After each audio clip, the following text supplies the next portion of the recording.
La 4G Batelma vous présente Ni Vavao.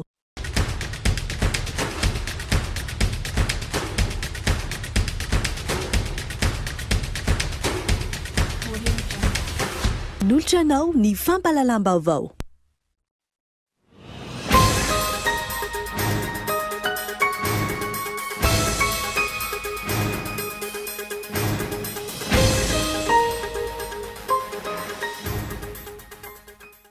No marihana tamin'ny fomba miafaka noho ny toetra raha iainan'ny firenena ny efa 10 taona niverenan'ny fahaleovan-tenan'i Madagasikara. Fotoana izay hinambaran'ny filoham-pirenena anovana ny tantara ho amin'ny tena fampandrosoana. Miampy 7 indray ireo olona vao marina fa mitondra ny tsimok'aretina coronavirus eto Madagasikara araka ny tatitra tamin'ity androany ity. Miampy 7 kosa ireo sitrana soamantsara. Na misy aza ny fiverenan'ny fahaleovan-tena tato anatin'ny izay 10 taona izay hatreto tsy mbola mahaleo tena ara-toekarena i Madagasikara raha ny fanehoan-kevitry ny mpahay-toekarena fepetra maro no takiana ahafahana ho tonga amin'izay.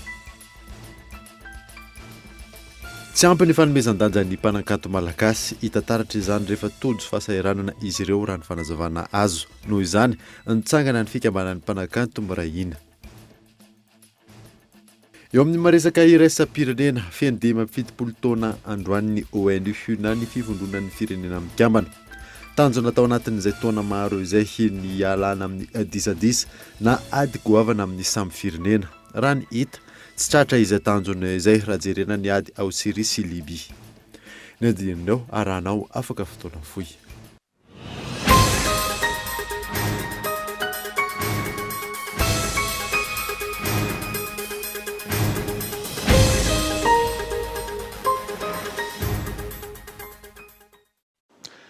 Miaraba tompoko lahy sy tompoko vavy, miaraba ny malagasy iray manontolo ihany koa tratran'izao fetim-pirenena izao mahakasika izay indrindra no anomboantsika ny vaovao amin'ny ity alina ity. Tamin'ny fomba miavaka no nanamariana ny fa 10 taona niverenan'ny fahaleovan-tenan'i Madagasikara noho ny toetra raha misy izay iainan'ny firenena amin'izao fotoana izao.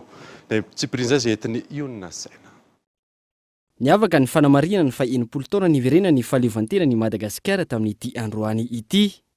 Noho ny fisian'ny valanaretina coronavirus, nanao takom-bava avokoa ireo nanatrika ny lanonana sy ireo foloalindahy izay isan'ny tompon'ny fotoana.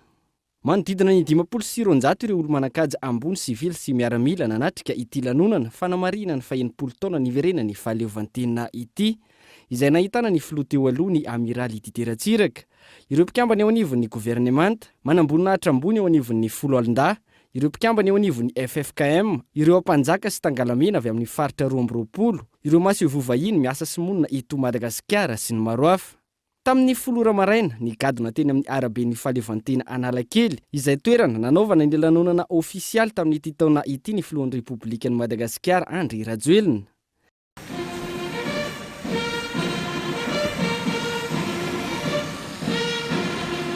Isan'ny nampiavaka ity fa 10 taona niverenan'ny fahaleovan-tena ity, ny fandehanan'ny filoha tamin'ny Kadiak nampiasain'ny filoha Philibert Tsiranana, ny safiny andiatafika.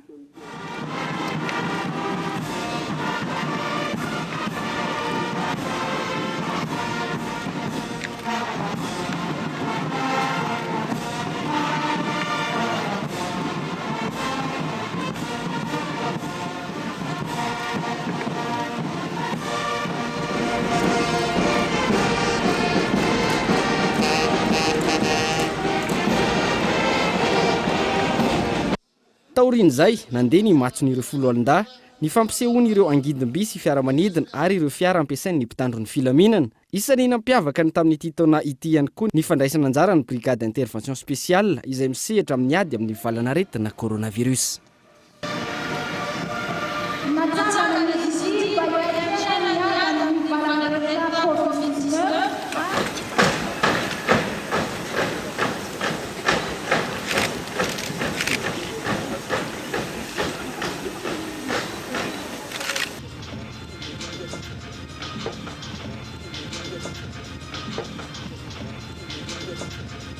Naharitra ora roa ny lanonana ofisialy fanamarina ny fa 10 taona niverenan'ny fahaleovan-tenan'i Madagasikara tamin'ity androany ity.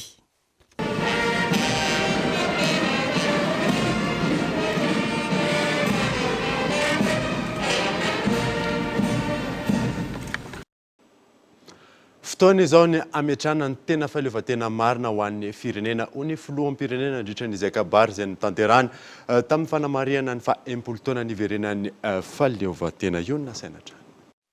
Pejy vaovao mankany amin'ny fampandrosoana marina fahaleovantena amin'ny lafiny rehetra no apetraka ho tantara atao anatin'ny enimpolo taona manaraka hoy ny filohan'ny Repoblika Andry Rajoelina androany nandritra ny lahateny no tanterahany ao anatin'izao fa-enimpolo taona niverenan'ny fahaleovantena izao. Fotoana ihany koa izay nisaoran'ireo mpitondra rehetra nifandimby tao anatin'izay vanim-potoana izay. Nandritra izay enimpolo taona lasa izay na dia maro azy niezaka nataon'ny mpitondra nifandimby teo aloha dia mbola tsy sangatrany ilay fandrosoana andrandray ny Malagasy. Eto anefa dia tseko amin'izao akatoko ny fa-enimpolo taona fankalazana niverena ny fahaleovantena izao dia tseko ny tsy sotro ireo firenena rehetra nifandimby izay nanao niezaka izay azony natao mitondra ny zana-borikiny ho an'ity firenena ity. Ary amin'izao andro fitofoan-day izao dia arabaiko manokana ihany koa ny manamboninahitra ambony indrindra tao anatin'ny fitohan-day tsy izany fa ny amirady Nderatsiraka izay filoham-pirenena teo aloha sia manatrika itony. Miantso ny malagasy rehetra ifanometanana ampiseho ny tena fitiavan-tanindrazana ampandrosoana ny firenena ihany koa ny filoha tamin'ity androany ity. Araky ny fanamby napetratsika dia tsy maintsy miposaka eto amin'ny tanindrazana anjara masoandro ka amilatra sosangany Madagasikara. Ampy zay ny fanakanana ny fampandrosoana. Ampy zay ny fifampitsaraham-bazana. Ampy zay ny fifaminganana. Tsy ho avelatsika eo amin'ny vovoky ny faharesena ity firenena ity. Tao anatin'ny enimpolo taona lasa zay dia niandrandra ny tena fahaleovantena ny Malagasy. Noho izany dia mila mahina isika mba hametraka ny tena fahaleovantena marina amin'ny lafiny rehetra. Fahaleovantena eo amin'ny fiandrianam-pirenena. Fahaleovantena ara-toekarena. Fahaleovantena ara-tsakafo ary fahaleovantena ara-pahasalamana. Sarovy ny Malagasy namako fa raha tsy tanana iray tsy mahasoratra tantara. Tanana iray tsy mahatana angady fa antanandroa, antanamaro no ahafahantsika manandratra avo ny ampim-pirenena mba hampandrosoana marina amin'ity firenena manalatsika ity. Fanambo no apetraka ho hiatrany filohan'ny Repoblika fa tsy maintsy mandroso i Madagasikara ho reharehan'ny malagasy rehetra araka ny teny filamatra noraisina tamin'ity fa-enimpolo taona niverenan'ny fahaleovantena ity. Madagasikara tanindrazantsika, Madagasikara fiainantsika ary Madagasikara lovantsika. Tsy tahaka izao Madagasikara raha tsy nisy ny fanonganam-panjakana maro teto amin'ny firenena ho ny filoha teo aloha ny amiraly Didier Ratsiraka tamin'ity androany ity. Tokony anara-dalàna ny mpanohitra kosa ny mpanao politika hafa. Io no nasaina. Rehefa tsy naharenesam-peo nandritra ny fotoana maharitra nivoaka tamin'ny fahanginany indray ny filoha teo aloha ny amiraly Didier Ratsiraka androany taorian'ny lanonana ofisialy no tanterahana teny amin'ny arabe ny fahaleovantena izay tafiditra indrindra amin'ny fa-enimpolo taona nazahoana ny fahaleovantena. Nambaran'ity filoha teo aloha ity fa efa lasa lavitra teo amin'ny fampandrosoana i Madagasikara raha tsy nisy ny fanonganam-panjakana nifanesy. Ny rary koa fahombiazana firehariana amin'ny manaraka mba ho tanindrazana malaza ny tanindrazana malagasy. Enganeka tsy isy ny fanonganam-panjakana isaky ny manontany tena mantsy ny olona hoe nahoana enimpolo taona teoriana fahadimy alohan'ny farany tsika amin'ny fahantrano ka tsy mahagaga ane zany impiry ny fanonganam-panjakana nisy teto. Raha tsy nisy an'izany anie tsy salamizota firenena ity. Raha mitainitsika hoe anao tomobile fiarakodia Madagasikara efa nisy eny ny fanaovana 504 teto hoe fandrafetana 504 efa nisy eny ny karenzy fa nipotehana daholo zany taloha fa raha ohatra ka nisy ny continuité de l'état salama zao ty firenena ty.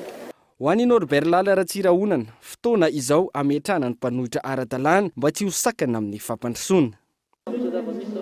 Politika moa tsy maintsy misy mpitondra ary misy mpanohitra. Zay ny lalàna demokrasia. Fa de veriky fa namanahoana ninona mety fanomerana mitranga tsy asakana fandrosoana dia fatapa-kevitra mpitondra. Zay ninona ndraiky tsy mpitondra dia manao zay sitaka azon'ny malagasy rehetra fiadanana sy fahasambarana eo amin'ny fiainany.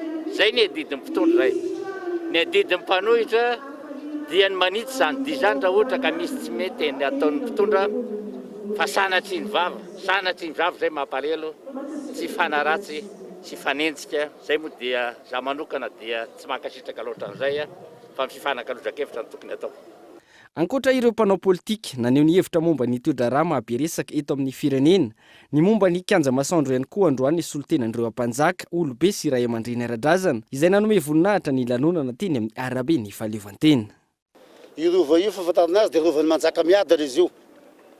Ka zahay moa zany dia somary gagagaga ihany fa hoe araky ny voalaza hoe any Antananarivo. Fa ho anay amin'ny faritra rehetrarehetra dia rovan'ny malagasy manontolo izy io.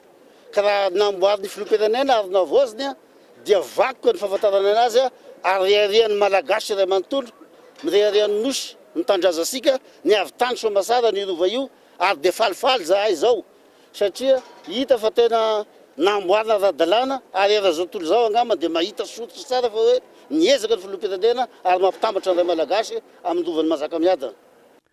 Samy resy lahatra ny rehetra nanatrika ny fotoana androany teny amin'ny arabe ny fahaleovantena fa ny firaisan-kina, ny fahavononana, ny fanehoana ny tena fitiava-tanindrazana no isan'ny ampinga ampandroso ity tanindrazana eo ambonina ity.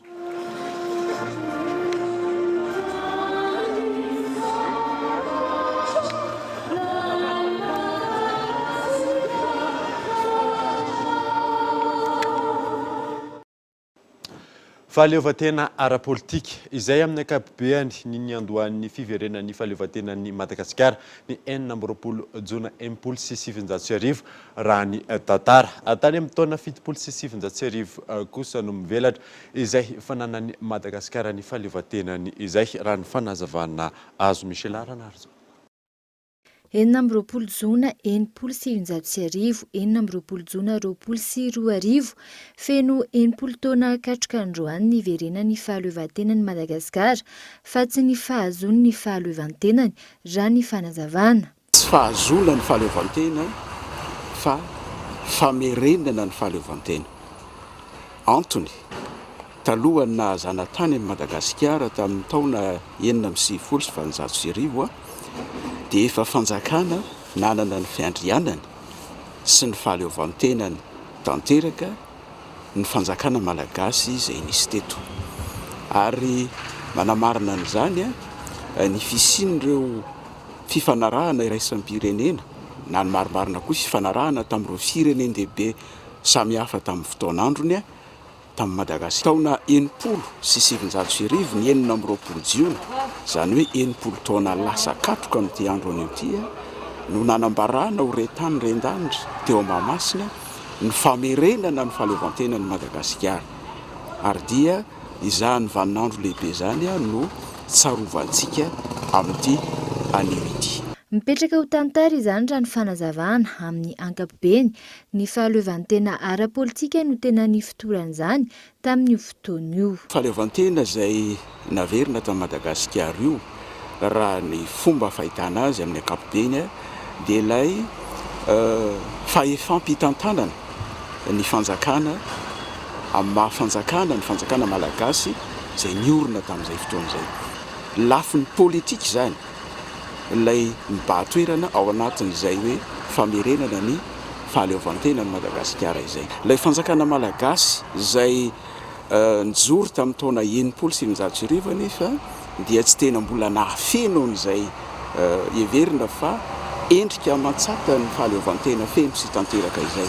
Satria raha antsika mahafantatra ary tsara ny ampatsirina an'izany fa teo amin'ny lafin'ny politika dia hita tokoa hoe malagasy no mpitondra ny filohan'ny repoblika Andriamatoa Philibert Sirana niaraka tamin'ireo ministra atao anatin'ny gouvernemanta fa tsy azontsika adonoina fa teo amin'ny lafin'ny toekarena dia mbola tena nofehezin'ny mpandraharaha frantsay isika. Raha ny fanazavana trany enimpolo taona aty aoriana miankina amin'ny tsirairay ny fitohizan'ny fananan'i Madagasikara ny fahaleovantenany. Tena fahaleovantena andrandraina amintsika malagasy ny fahatsapana izay fahaleovantena izay dia ny fahafahana ao anatiny izay tsika. Mila mahatsiaro sika fa afaka ny saitsika, afaka mijoro amin'ny maizentsika, afaka mamaritra n'izay fomba hitondrantsika ny tanitsika, afaka manatanteraka n'izay verintsika fa mahasoa sahazantsika malagasy amin'izay mifanaraka amin'ny zavatra ilaintsika sy ny zavatra irintsika ho tanteraka eto amin'ny teny nosy ity fa tsy ho baikony ny aviatsy na averontsony. Ratsahivina enimpolo taona androany ihany koa no nikopaka voalohany teo Mahamasina ny sainam-pirenena fotsy mena maitso. Andro vitsy mialohan'ny io nanao soniny fanamarina ny fiverenan'ny fahaleovantenan'i Madagasikara ny filoha Philibert Tsiranana sy Jean Foyer solitena ny gouvernemanta frantsay. Mahakasika ny valinaretina kosa indray dia miampy 30 ireo olona vao marina fa nitondra ny tsimok'aretina coronavirus eto Madagasikara araka ny taritra tamin'ity androany ity. Miampy 730 kosa ireo sitrana soamantsara ny alarana evzao. 30 indray ireo tranga vaovao eto Madagasikara voamarina fa tratran'ny coronavirus araka ny tatitra ny atoandro teo. Ny ampy 730 kosa ireo sitrana soamantsara ary ny enina ihany koa ireo forma grave. Tsy misy kosa ny ainana fohy hafa. Mitotaly 227 ny isan'ny olona voamarina fa mitondra ny tsimok'aretina coronavirus nanomboka tamin'ny faha 9 volana Martsa hatramin'ny omaly. Institut Pasteur de Madagascar sy ny laboratoran'ny hôpital Joseph Ravoagendrinavalona no nafana mitily ireo olona 30 vaovao anio ireo. Ny Institut Pasteur de Madagascar dia nitily ka vaovao zany hoe tranga vaovao 510 amin'ireo 30 ireo tamin'ny alalana fitiliana 420 nataony zany ny hôpital Joseph Ravoagendrinavalona indray kosa dia nitily ny 770 amin'izy ireo tamin'ny alalana fitiliana 220 nataon'izy ireo. Toy izao indray ny fitsinjarana ireo toerana nevin'ireo tranga vaovao ireo 210 teto Antananarivo, ny roa Toamasina, ny iray Sainte Marie ary ny anankiray Fenerive-Est. Zay moa nazahoana vaovao ny Institut Pasteur fa ny 770 kosa izay voatilin'ny hôpital Joseph Ravoagendrinavalona moa dia tsy nazahoana an'izay hoe aveza daholo ireo olona ireo tamin'ity andro anio ity. Raha ny tatitra natao androany 227 amin'izao ireo olona sitrany, 20 izao no marary mafy ary mijanona ho 40 ireo olona namony ainy vokatry ny coronavirus. Mitotaly 924 alina ihany koa ny isan'ny fitiliana vita nanomboka ny faha 9 volana Martsa hatramin'ny omaly.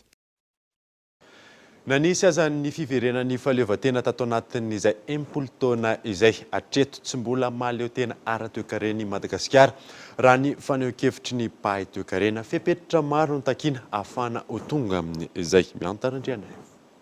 10 taona ny iverenan'ny fahaleovantena ho an'ny mpahay toekarena tsy ny lafin'ny toekarena no voakasika izay raha ny zava-misy tao anatin'ny taona maro no jerena na dia mahaleo tena amin'ny lafin'ny fitantanana amin'ny ankapobeny aza ny firenena teboka maromaro no mbola iankinandoha amin'ny firenena hafa. Raha jerevana tao aorianan'ny fahazahoana fahaleovantena ny makaty dia mbola hita soritra sy mipetraka ao anatin'ny rafitra ara-toekarena, ara-tsosialy, ara-politika, eny mety ho ara-kulturaly mihitsy ara ny fiantraikan'izay fanjanahana. Ny fisehony ara-toekarena dia hita taratra amin'ny fifehezan'ny vahiny amin'ny ankapobeny ny système de production malagasy. Tsy mbola tena ny malagasy tanteraka no mahaleo tena amin'ny sehampamokarana rehetra izay tokony ho malagasy raha ny rariny sinitsiny. Mbola misy zany ny tena hoe orinasa malagasy tena madio fa misy fa vitsy izay zavatra izay. Raha ny tokony ho izy nefa raha tena fahaleovantena ara-toekarena ndresana dia tokony ny malagasy no manana tombon-dany amin'ny sehampamokarana rehetra.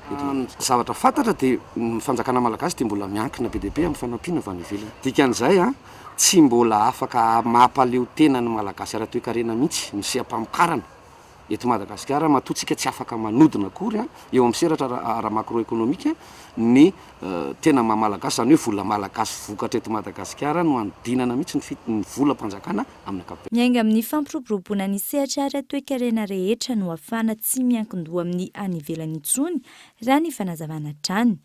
Eo ny secteur tertiaire na ny sehatra ny varotra sy ny tolotra omena, ny secteur secondaire na ny indostrie ary ny secteur primaire na ny sehatra ny fambolena sy ny jono ary ny fiompiana. Ny atao hoe firenena maleo tena raha toe-karena dia tsy fiolonolonona akory miala amin'izao tontolo izao, tsy izay. Fa ny fahafehezan'ny fanjakana, ny rindra mpamokarana rehetra miala avy any amin'ny secteur primaire, makao amin'ny secteur secondaire ary makany amin'ilay secteur tertiaire. Efa resahan'ny mpahay toe-karena foana matetika ny solution ny vahaolana foezaka dia ny fihezahan'ny fanjakana. Mifantoka sy manohana an'ireo sehatra le mpisehatra rehetrarehetra ao anatin'ireo secteur primaire. Zany hoe eo amin'ny sehatra ny famokarana sy ny fiompiana izay tena tokony ho jeren'ny fanjakana akaiky satria any izao no ananantsika potentialité betsaka indrindra ary tena ilain'ny Madagasikara ny fisiany izay famokarana eo anivon'ny famokarana amin'ny fiompiana sy ny famokarana vokatra anaty izay. Rehefa avy eo tsika dia tsy maintsy mandalo an'ilay industrialisation izay efa resahan'ny mpahay toe-karena matetika foana hoe mila jeren'ny fanjakana ihany koa ny momba an'io industrialisation mba ahafahantsika araka ny resako teo aloha manodina an'ilay vokatra mba ho vokatra produit fini zay vao avoaka mivoaka ny Madagasikara. Isan'ny maneho io fiankinan-doha amin'ny any ivelany io, eo amin'ny lafiny toe-karena ohatra ny fandraisana anjaran'ireo mpamatsy vola vahiny amin'ny fampandrosoana ny Madagasikara tahaka ny famatsiana vola ireo tetikasa samihafa. I Madagasikara izay tsy mbola afaka miala amin'izay ankehitriny noho ny tsy fampiny volam-panjakana ohatra amin'ny tetikasa mpampandrosoana kasaina tanterana sy efa notanterahana. Tsahivina araka ny tatra avy amin'ny banky foiben'ny Madagasikara farany tahaka izao ny recette publique tao anatin'ny 3 taona.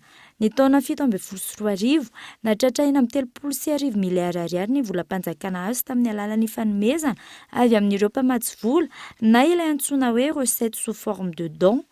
2017 niakatra ho mandrina ny 1,3 miliara ariary izany ary ny farany taona 2017 tafiakatra hatramin'ny 4,9 miliara ariary eo. No mafisina ny fiambenana ireo toerana saripady amin'izao fankalazana ny fa-80 taona niverenan'ny fahaleovantena izao.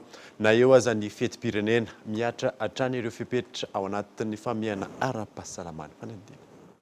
Ao anatin'ny fankalazana ny fa-80 taona niverenan'ny fahaleovantena ny Madagasikara, miisa 3,000 mahery ireo mpitandron'ny filaminana naparitaka teto Andrenivohitra. Nanao ny fanaraha-maso ny fiambenana ireo androm-panjakana, ireo toerana famatsiana, ireo toerana fampitambao-pirenena sy ireo toerana saripady maro samihafa. Amin'ny ankapobeny, nilamina ny fandrindrana sy ny fankalazana ny fetim-pirenena teto Andrenivohitra ho an'ny androany. Efa nisy ny fepetranapetraky ny mpitandron'ny filaminana ao anatin'izao fetin'ny asaramanitra izao, manoloana ny valanaretina coronavirus. Fantatra fa niatrika voalohany ny fiambenana manodidina ny Analakely, eo ihany koa ny fiambenana ny olona tsy hiditra amin'ny faritra io, fiambenana ireo toerana saripady rehetra ary eo ihany koa ireo olona izay ireo anatin'ireo mpitandro filaminana zany izay ao anatin'ny herivontsitaitra.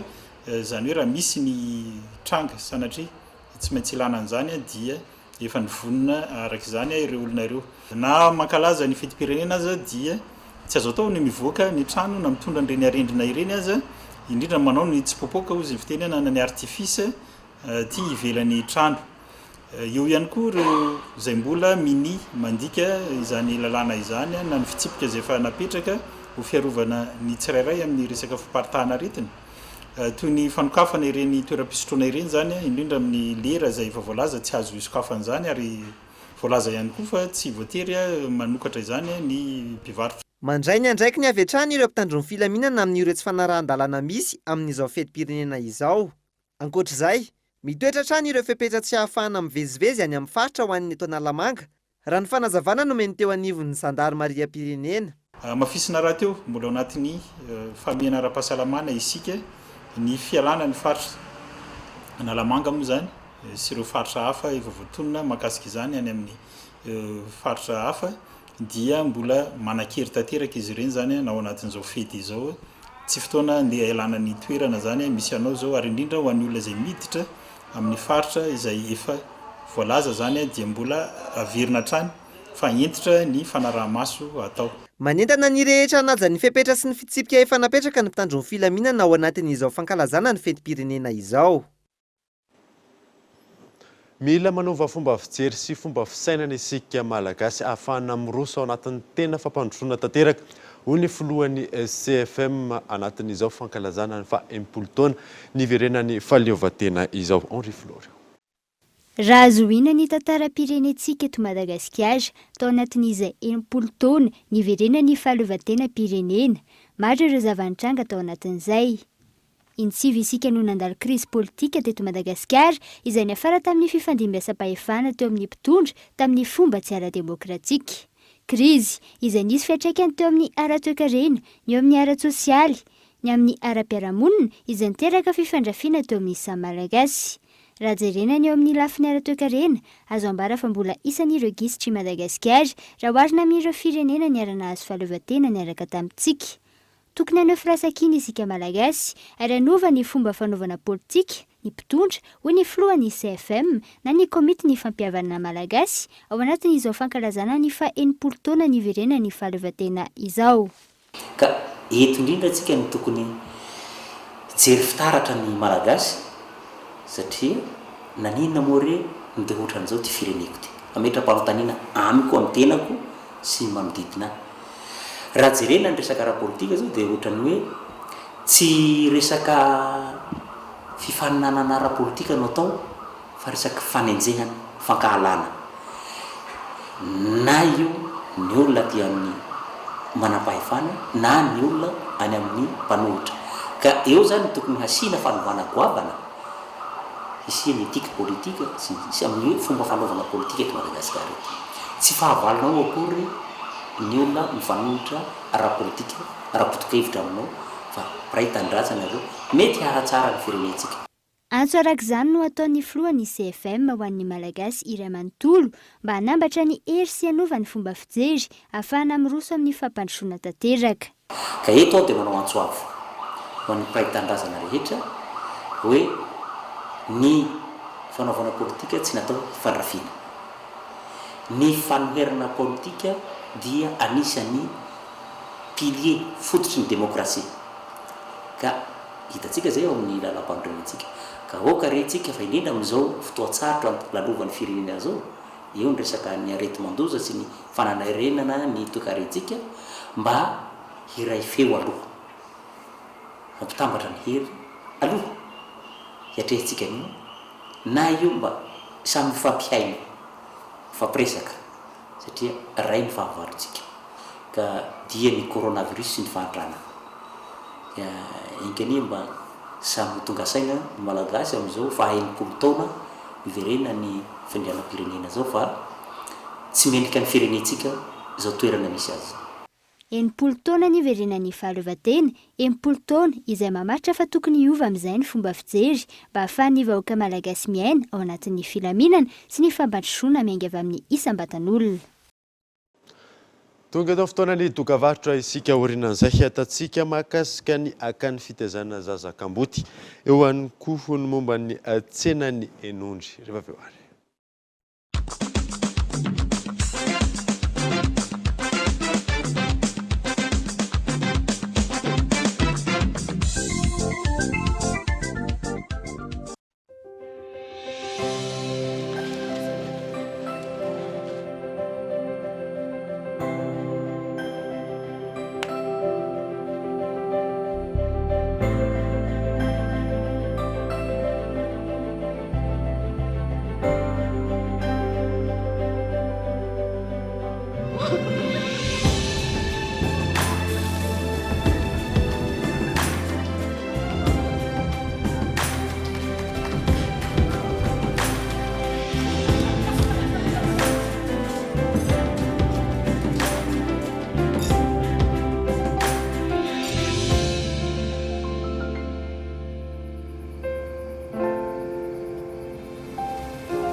Malagasy mirahina mandresy ny ilanelan-tany atsara-manitra miavaka miaraka amin'ny Telma.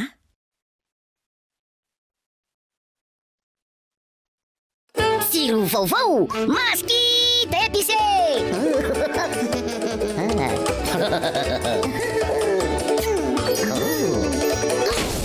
Salto chips maskita épicé indray zao no malaza ambiance vaovao matsiro be azadinoina koa salto chips fromage sy salto chips chili. Salto, craquez la vie à pleines dents.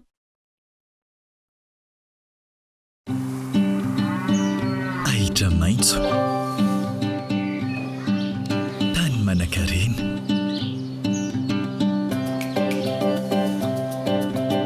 fikarakarana ampitiavana ireo omby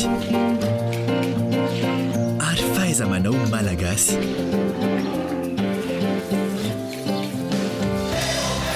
Ireo ihany no ilainy sokole mba hanomezana anao ny tsara indrindra. Vita avy amin'ny ronono velona, tsara sy matsiro avy ao Antsirabe. Socolait, ny tsiro tena izy. Goûty vous présente. Hey, regardez-moi ça. Ce doré, ces courbes. Vous croyez pouvoir résister au nouveau goût sablé? Pas hyper évident. Avec son bon goût de beurre, c'est si fondant. Fondez vite pour le nouveau goût sablé, saveur beurre.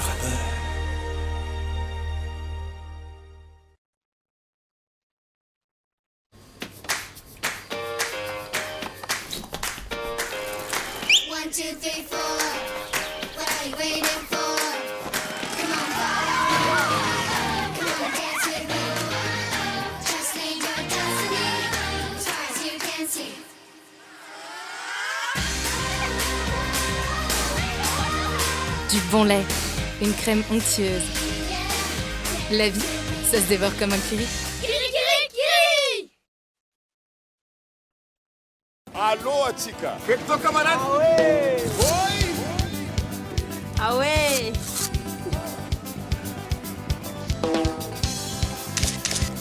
Ah ouais.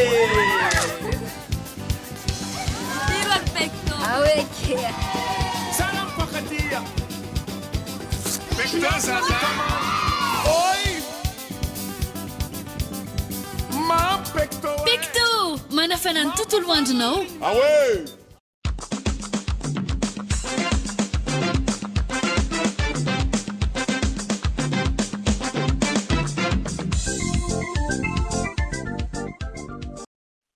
Vereto amin'ny fampalalam-baovao isika. Tontolon'ny fahasalamana isan'ireo aretina mahafaty vehivavy maro eto Madagasikara ny homamiadan'ny vozon'ny tranonjaza. Misy arak'izany ireo hetsika fitiliana fahasalamana ara-pananana maimaim-poana izay atao ho an'ireo olona marefo eto andrenivohitra ny Alarana Efson.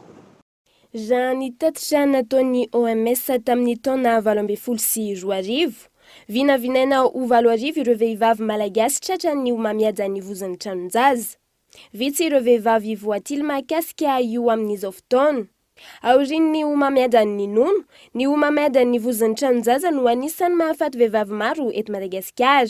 Ho fitsinjovana ireo olona marefo arak'izany, nisy ny hetsika fidinana ifotony sy fanatanterahana ny programa nasan'ny Wish to Action amin'ny fanomezana ny tolotra fahasalamana ara-pananahana. Dia tonga midina ifotony izay miezaka manome an'izany tolotra izany hampisitraka ny vahoaka izay marefo izay anisan'ny cible amin'ny programa moa izany ety amin'ny faritra Pangabe Anosipatrana. Ankoatran'ny fanomezana tolotra sy ny servisy fandradram-piterahana izay efa fanaonay dia anisan'ny mampiavaka ny hetsika androany ny tolotra fitiliana ny homamiadan'ny vozon'ny tranonjaza zany androany izay tanterahana ao anatin'ny bus clinique mobile ny programa anasa. Na eo aza ny valanaretina coronavirus, mitoetra ny hetsika fanentanana ny olona rehetra iroso amin'ny fanabeazanaizana sy hijery akaiky ny fahasalamana ara-pananahana. Tanjona amin'ireo fidinana ifoton'ireo ny fanamorana ny fiatrehana ny ao aorianan'izao valanaretina izao. Tsy ampy ny fanomezan-danja ny mpanakanto malagasy hitantaratra izany rehefa tojo fahasahiranana izy ireo raha ny fanazavana azo. Noho izany nitsangana ny fikambanan'ny mpanakanto Miray Hina. Michel Arnardzo.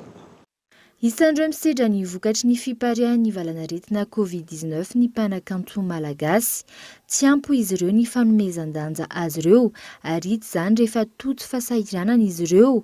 Ilaina ny firaisan-kina ahafahana mitady vahaolana sy misoroka ny fiankinan-doha amin'ny fanampiana. Maro namana modimandry, maro ny miteraka, maro ny marary. Raha vao ny mpanakanto iray marary tsy maintsy mangataka tolotolotana. Tsy hoe tsy maintsy zafa fa betsaka ny mangataka tolotolotana. Anefa izay mpanakanto kosa betsaka ny hôpitaly izay nakananay nanao fety natao fitadiavam-bola manambarana zany hôpitaly zany. Ny mpianatra ataontsika hoe framo betsaka ny école vita mitady vola tamin'ny mpanakanto. Anefa raha mpanakanto misy zavatra miantefa tsy maintsy mangataka foana misy ny manontany ary angary tsy mametraka hoe ankiba ho zay boka avaritra zay hoe tsy sambava tsy mietrehitra hoe vidiandomelika sanatria fa ny olombelona kosa manana objectif satria betsaka koa ny volohany kanto. Nampahafantarina androany ny fikambanan'ny mpanakanto Miray Hina, mpanakanto malagasy mandina ny 300 no mivondrona ao anatin'izany hatramin'ny androany. Misedra olana ny akamaroan'ny akany fitazana zazakamboty amin'ny fandraisana an-tanana ny zazabeazin'izy ireo. Isan'izany ny akany iray izay etsy Akorondrano. Raha mihoatra ny ray tapitrisa isam-bolana ny vola mivoaka, tsy misy kosa ny vola miditra. Yves Richard. Mananika ny 700 ny zazakamboty sy sahirana raisiny ty akany ray eto Akorondrano ity. Ny akany no mandray an-tanana azy ireo. Na izany amin'ny lafin'ny fampianarana, ny fampiatranona sy ny fanomezana sakafo. Raha mihoatra ny ray tapitrisa isam-bolana araka izany ny fandaniana ankoatra ny karama mpampianatra mitetina 7 alina avy. Tsy misy ny vola miditra. Tsy papaika ny ankizy no manampy amin'ny fampiodonana ny akany ankoatra ny vola mivoaka paosy ny mpanorona ny akany. Zavatra taona ihany zany fandraisana anjara ndraiky izy ireo rehefa alatsinainy dia mitondra ariary zato. Io arizato io antonanay sanatry ny savony, rano, charbon. Dia rehefa zoma mitondra 200 izy ireo. Io 200 io misy ambombary le goûter kely hoany vary ananana mandritra ny lakamisy. Dia io vola io misy mandray anjara ohatra ny 4,000. Dia 4,000 io zaraina ho fatrano. Dia amezana mpampianatra. Misy mandoa, misy tsy mandoa. Dia atsa misy ankizy efa eo amin'ny 700 ankizy kamboty tsy afaka mandray anjara mihitsy. Ny tombo ankilan'ny zaza sahirana nanantona ny akany tao anatiny 2 taona. Ny amby zany nandritra ny fotoana nisy ny valanaretina Covid-19. Avy amin'ny faritra iva sy ny manodidina ny ankamarony. Tsy afa mandama alohan io ny akany noho ny fahasahiranana miariary. Voatery ny tarina araka ny fahafahana ny fodo-drafitrasa. Efitrano vita amin'ny hazo baoritra araka izany no andraisana azy ireo. Zany ny ety ambadika ety misy an'ilay ankizy lehibe zany ny ety. Dia ohatr'izao ny zavatra misy satria le ankizy ta hianatra daholo. Dia izay zany lasa mamorona manao foto-drafitrasa manao izay vita zany. Ato indray zany ohatra ny ankizy tetroany ato. Dia ohatr'izao zany zavatra misy ato zany fa tsy hoe mbola zavatra tsara be moa zany fa rehefa afaka mba mipetraka ny ankizy afaka mamaky teny izy manoratra izy mba tsy mampanina le ray aman-dreny fa aloha le zaza hianatra sy petraka amin'ilay fianarana izay atao mba tsy renireny ahatonga an'izy ireo mirenireny any ivelany any zany. Miandrandra fanohanana avy amin'ny malala-tanana sy ny fitondram-panjakana ny akany. Anatsarana ny fandraisana an-tanana ny zazakamboty sy sahirana beaziny. Isan'ny tsy nanadino azy ireo indrindra ao anatin'ny asaramanitra sy ny ray volan'ny ankizy. Ny fikambanandray eto Antananarivo. Vary, menaka, vatomamy sy ny maro hafa no natolotra izy ireo androany. Mandeha ny tsenan'ny enondry raha oharina amin'ireo hena hafa. Tafakatra hatrany amin'ny 3 isan'andro ny ondry lafin'ny mpivarokena iray. Teratany Komoriana Afrikana Sisino ny tena manjifa betsaka. Yves Richard. Raha mangina ny tsenan'ny karazan-kena fahandro ny tokantrano maro rehefa fety toy izao. Na izany ny hena omby, ny hena kisoa sy ny karazam-borona. Mandeha ny tsenan'ny enondry araka ny mpanadiadiana. R$1 hatramin'ny R$2 ariary ny kilaon'inondry. Mitovitovy amin'ny karazan-kena hafa ihany ny vidiny saingy manana ny mpanjifa azy manokana ny henan'ondry. Na zany ny mpividy eto le mpividy le africaine sy ny marana dia zay malana vetivety isako vidy izy dia to dia 10 kilao 9 kilao fito fa rehefa tena mamy izy dia fito. Ny tsena zao anjao mbola etimety fa tsy rolo ny eto tamaraina dia to dia lany dia nanafatsy tiray ty zay zany dia zay matelo anazy. Manodidina androa rehefa andavanandro no ondry lafony. Efa nitofana ny fanjifana ny hena rehefa fety toy izao ka mananika ny 3 hatramin'ny 4 ny lafo. Ankilany eo mitaraina ny mpivarotra henomby Senakosoa noho ny tsy fisian-tsena na efa nahena aza ny vidiny isariana ny mpanjifa. Ny kilao amin'ny hena zao ety 60 000, 50 000 ary dia efa mahazo. Teo aloha 70 000. Malafa any amin'ny 150 kg 200. Zao zao ny anay 80 kg ary tsy mbola misasaka kosa. Nefa ohatry zao zay isataony efa etsetso efa tena efa mangoronetana zany zay ohatry zao. Ankoatry ny vidiny, ny tsiro sy ny vokatsoa hoentiny amin'ny fahasalamana no isan'ny itodihany maro amin'ny fanjifana ny henan'ondry. Tsy maintsy arina na avadika laoka sisa ireo trondro tsy lafo ao Anosibe noho ny tsy fisian'ny toerana ahafahana mitahiry azy. Mikatona avokoa ireo restaurant sy hôtely ampandray azy an-drano. Ka eto andray tsy lafo. Misy plasy varotanay mbola tsy na miany kominy.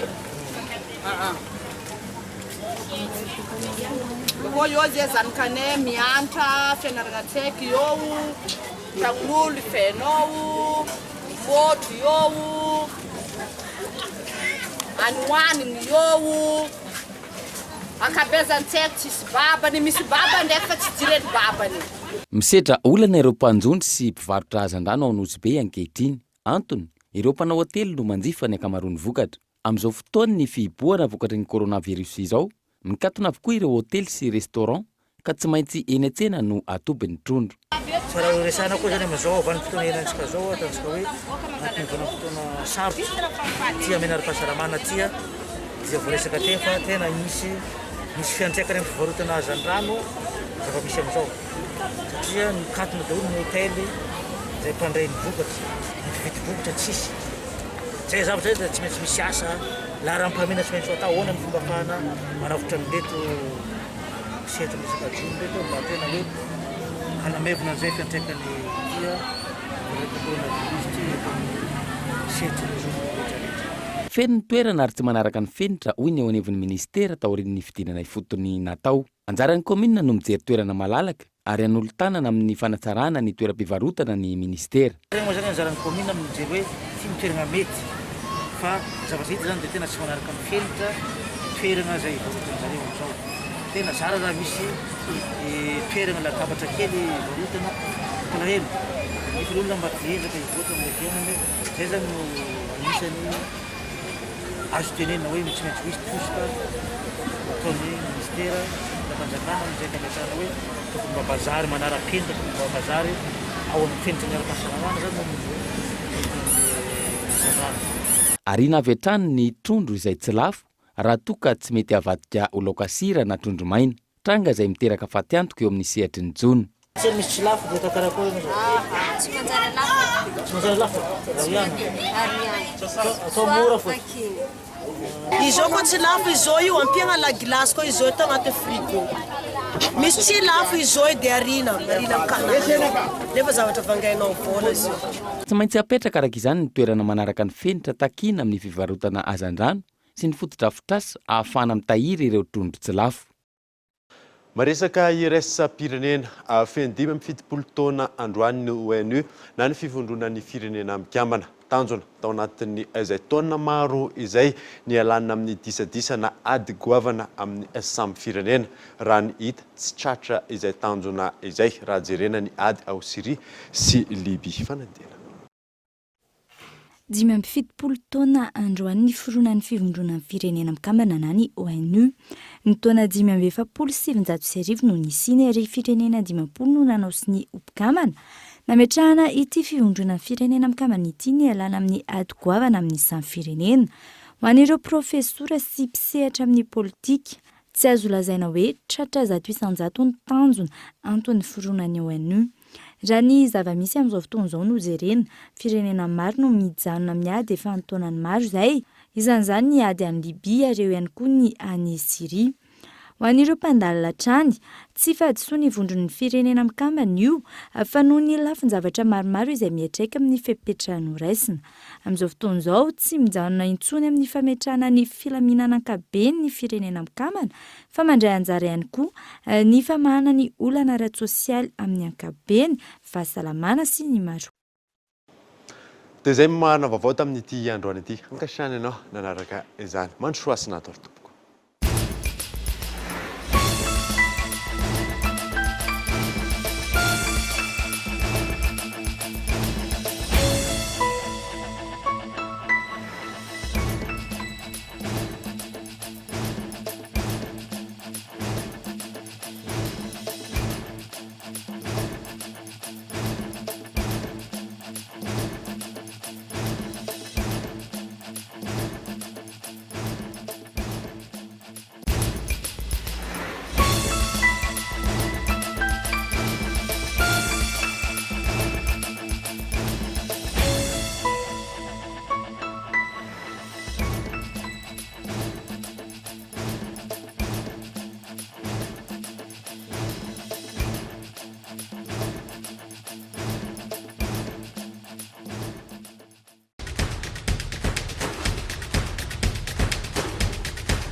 Nanolotra anao teo ny fampalalam-baovao. La 4G by Telma vous a présenté Ni Vavao.